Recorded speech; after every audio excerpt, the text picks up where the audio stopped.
There is a fundamental law of human nature that most men never understand. They spend their entire lives breaking themselves against it. The law is this: we despise what is easy, and we crave what is difficult. Look around you. The man who texts back instantly, the man who is always available, the man who agrees with everything. He is never the man who is respected. He is safe.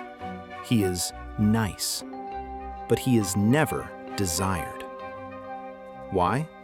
Because in the eyes of Machiavelli and in the eyes of basic economics, he has flooded the market with his own attention. He has made himself cheap. Today, we are going to dismantle the chaser mindset.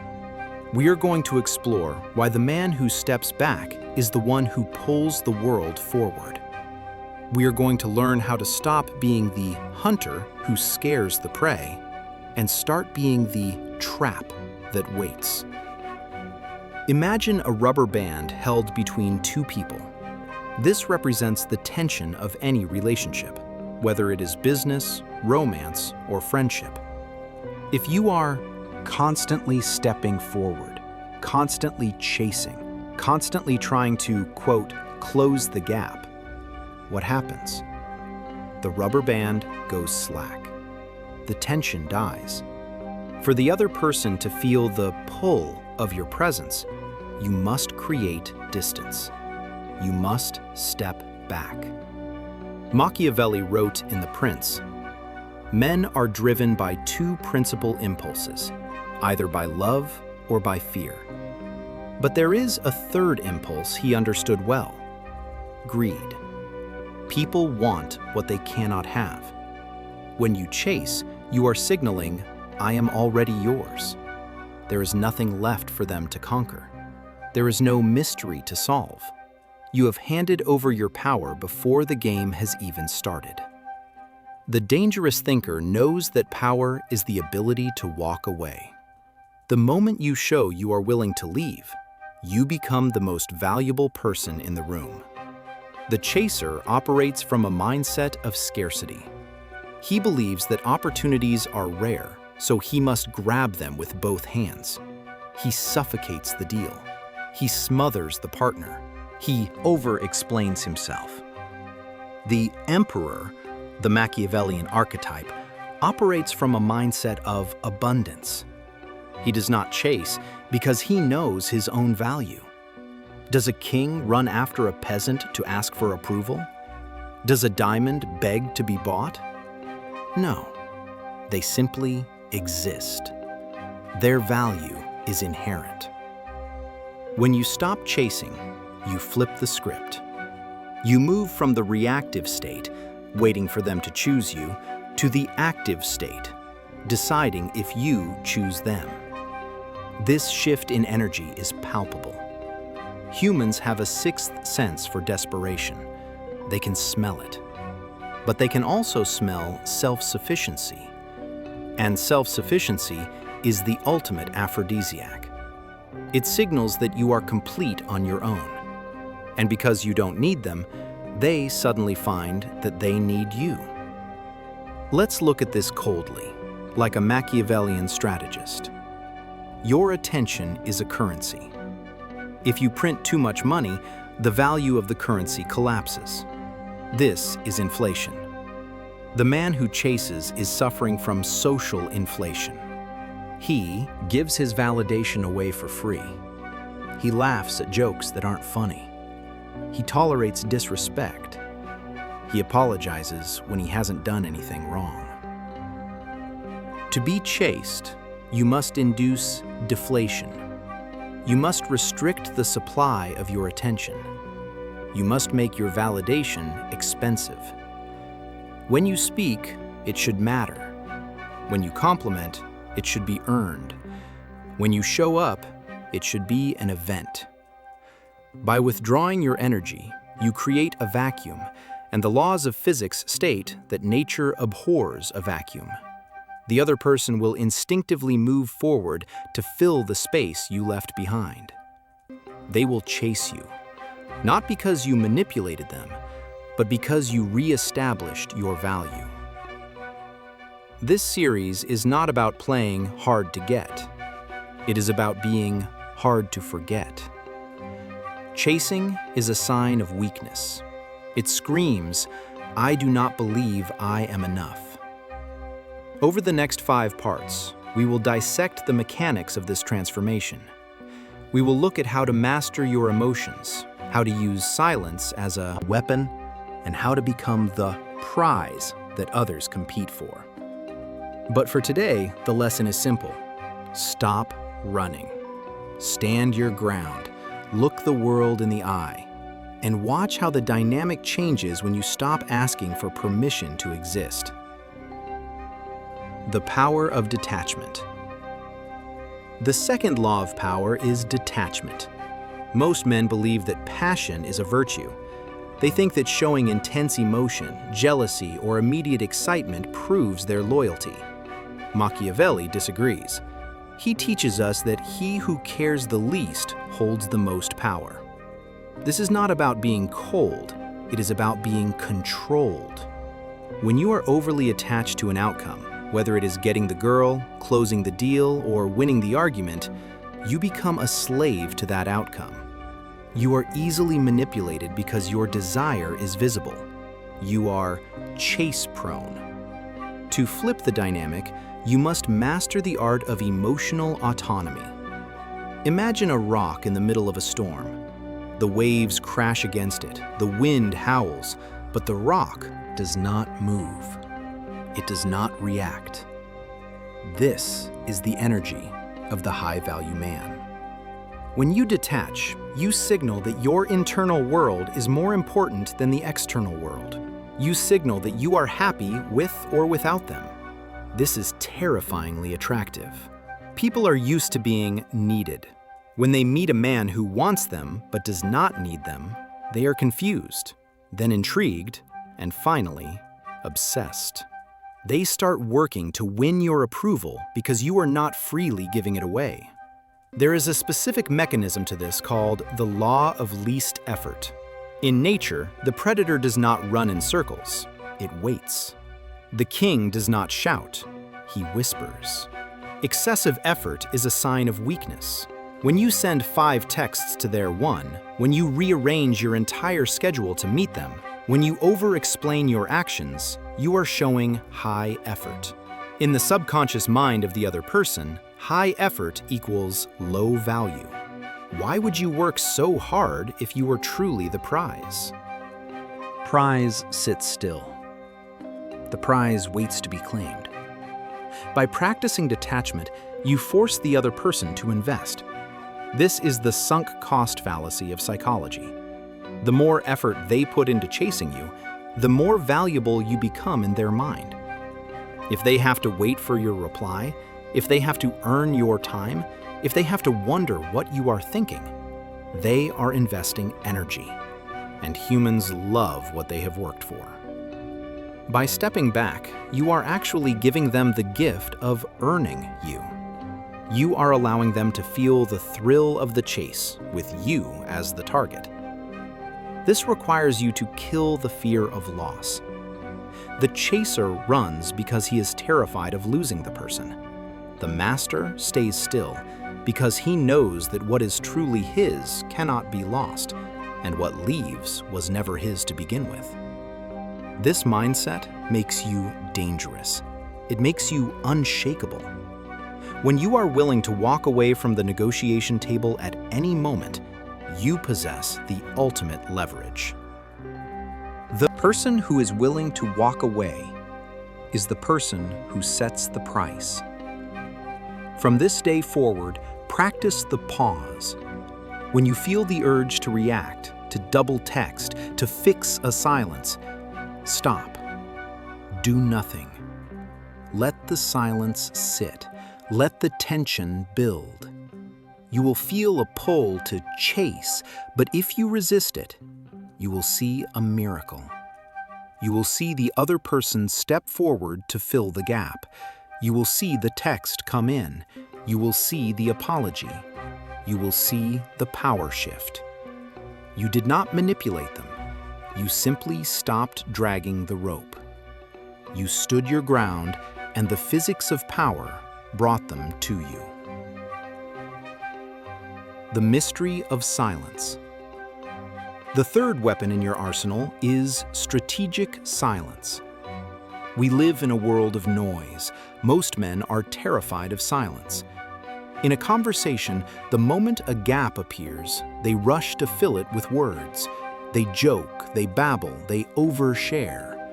They do this because they are uncomfortable. They feel that if they stop entertaining, they will lose the other person's attention. This is the behavior of the jester, not the king. The jester must dance to keep his head. The king sits in silence and keeps his power. Machiavelli and the masters of power have always known that the more you say, the more common you appear. When you talk too much, you become predictable. You become an open book, and nobody chases an open book. They read it once and put it on the shelf. To be chased, you must be a puzzle. You must be a book with missing pages. This is where silence becomes a trap. When you say less than necessary, you create a vacuum. The human brain cannot handle ambiguity. When you give a short answer, or when you simply look at someone without speaking, their mind goes into overdrive. They start wondering, what is he thinking? Did I say something wrong? Does he like me? This is the key. You force them to think about you. The more they think about you, the more they invest in you. By withholding words, you turn their own imagination into your ally. They will project their fantasies, their fears, and their desires onto your silence. You become a mirror. They start chasing the image of you they have created in their mind, an image far more powerful than anything you could have said with words. Consider the chaser in an argument or a negotiation. He explains himself. He justifies his actions. He gives 3 reasons why he is right. He is seeking validation. Now look at the high-value man. He states his position once. Then he stops. He is comfortable with the tension. He does not ask for understanding. He commands respect. This silence signals supreme confidence. It says, my reality is strong enough to stand without defense. From today, practice the art of the pregnant pause. When someone asks you a question, do not answer immediately. Wait 2 seconds. Look at them, then speak. When you send a message, keep it brief. Remove the I think, maybe, and if that's okay. Strip your language down to the bone. You will feel the dynamic shift instantly. The other person will start talking more to fill the silence. They will start explaining themselves to you. They will start chasing your approval. You have become the mountain, silent, immovable, and magnetic. The prize frame. The 4th law of power requires a complete rewiring of your brain. It is the shift from the mindset of the seller to the mindset of the buyer. In every social interaction, every date, and every negotiation, there is a hidden dynamic. One person is trying to sell themselves, and the other person is deciding if they want to buy. The chaser is always the seller. He walks into the room with his resume in his hand. He lists his achievements. He shows off his money. He tries to be funny, and he tries to be impressive. His subtext is screaming, "Please choose me. Please validate me. Look how good I am." This is repulsive. The moment you try to impress someone, you subconsciously place them above you. You give them the authority of the judge. You tell them, "You are the prize, and I am the contestant." The high-value man flips this dynamic instantly. He enters the room as the buyer. He does not ask, "Do they like me?" He asks, "Do I like them?" This subtle shift changes everything. When you act as the buyer, you are the one with the resources. You are the one with the high standards. You are the one who is evaluating the quality of the product. And because you are evaluating them, they instinctively start trying to impress you. They start selling. They start chasing. This is called the prize frame. You must internalize the deep belief that your time, your attention, and your loyalty are the most valuable things in the room. They are not gifts you give away to anyone who smiles at you. They are rewards that must be earned. How do you execute this in reality? You stop boasting and you start qualifying. Qualifying is the art of testing the other person to see if they meet your standards. Instead of answering all their questions, you ask the questions. You ask, what are you passionate about besides your job? Or, do you know how to cook? Or, are you loyal? When you ask these questions, you are setting a hoop. You are holding up a golden hoop and waiting to see if they will jump through it. If they answer earnestly, if they try to prove themselves to you, they have jumped through the hoop. They have accepted your frame. They are now chasing your approval. The chaser is afraid to have standards because he thinks it will scare people away. The master knows that standards create value. If you are easy to please, your approval means nothing. It is cheap currency. But if you are hard to please, if you are selective, then your compliment is gold. When you tell a woman, I usually don't get along with people this quickly, but you have a very interesting energy. You are not just complimenting her. You are telling her that you have a high barrier to entry, and she has successfully passed it. You have made her feel like a winner. And human beings are addicted to winning. We do not want the participation trophy. We want the gold medal that was hard to get. By being the prize, you give them the opportunity to win that medal. This is not about arrogance. Arrogance is, I am better than you. The prize frame is, I value myself, and I need to know if you value yourself too. It is a quiet confidence that says you are the destination, not the traveler. The seller is desperate to close the deal because he needs the money. The buyer is calm because he can take his money elsewhere. Be the buyer. Walk through the world with the assumption that you are the catch.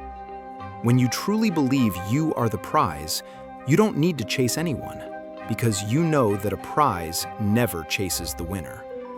The winner chases the prize. The art of walking away. The fifth law of power is the nuclear option.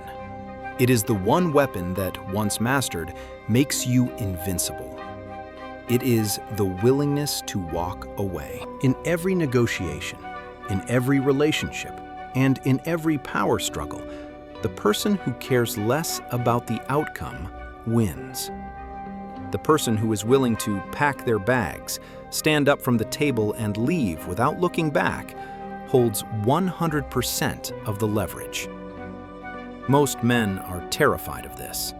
They view the end of a relationship or the loss of an opportunity as a tragedy. They cling to dead things. They tolerate disrespect because they are afraid to be alone. They accept bad deals because they are afraid to lose the sale. This fear makes them slaves. Machiavelli understood that you cannot negotiate with a man who has nowhere else to go. If the world knows you need the deal, they will squeeze you until you are dry. But if the world knows that you have options, that you have self-respect, and that you are perfectly capable of walking away, they will chase you to the ends of the earth to keep you. This is rooted in the psychological principle of loss aversion. Human beings are wired to fear loss twice as much as they desire gain. The pain of losing $100 is far greater than the joy of finding $100. When you show someone that you are willing to remove your presence from their life, you trigger a primal panic in their brain. you trigger the fear of loss. Suddenly, all the games stop. All the tests disappear. When they realize you are not bluffing, they scramble to secure you. But this cannot be a bluff. You cannot fake the walkaway. You must genuinely build a life that is so rich, so full of purpose, and so grounded in your own mission that losing any single person is an inconvenience, not a catastrophe. This is the inner citadel of the Stoics. You must be your own point of origin. When you are the center of your own universe, people orbiting you is a bonus, not a necessity.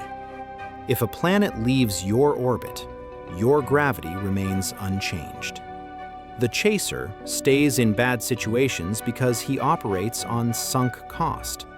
He thinks, I have already put in 2 years. I can't leave now. The master looks at the reality of the present moment. He sets a standard. This is how I expect to be treated. If that standard is not met, he issues one warning. If it happens again, he executes the walk away. No yelling, no drama, no long paragraphs explaining his feelings. Just the silent removal of his attention. The silence that follows is deafening. It forces the other person to sit alone with their mistake. It forces them to realize the value of what they just lost. And here is the beautiful paradox. The only way to keep a relationship healthy is to be willing to end it. If your partner, your boss, or your friend knows that you will stay no matter what they do, they will inevitably lose respect for you. They will push your boundaries until you are nothing but a doormat. But if they know that you have a red line, a line that, if crossed, means you are gone forever, they will treat you with the utmost care. They will respect your time. They will value your loyalty. Your willingness to leave is actually the guardian of your dignity. Walking away is not an act of cruelty. It is an act of high self-respect. It signals to the universe that you value your peace more than you value their validation. It tells the world, I am the prize, and I do not stay where I am not valued. When you walk away, you do not lose. You create space. You clear the dead wood from the forest so that new, stronger trees can grow. And often, the moment you truly walk away is the exact moment they come running after you, breathless, realizing they made a terrible mistake. But by then, you might not even care, because you are the man who moves forward, never backward. The Emperor's Mindset. We have reached the final stage of the transformation. We have discussed the laws of value, detachment, silence, the prize frame, and the walk away. But if you use these tools only as tricks to get a specific person to like you, you have missed the point entirely. You are still a slave to their validation.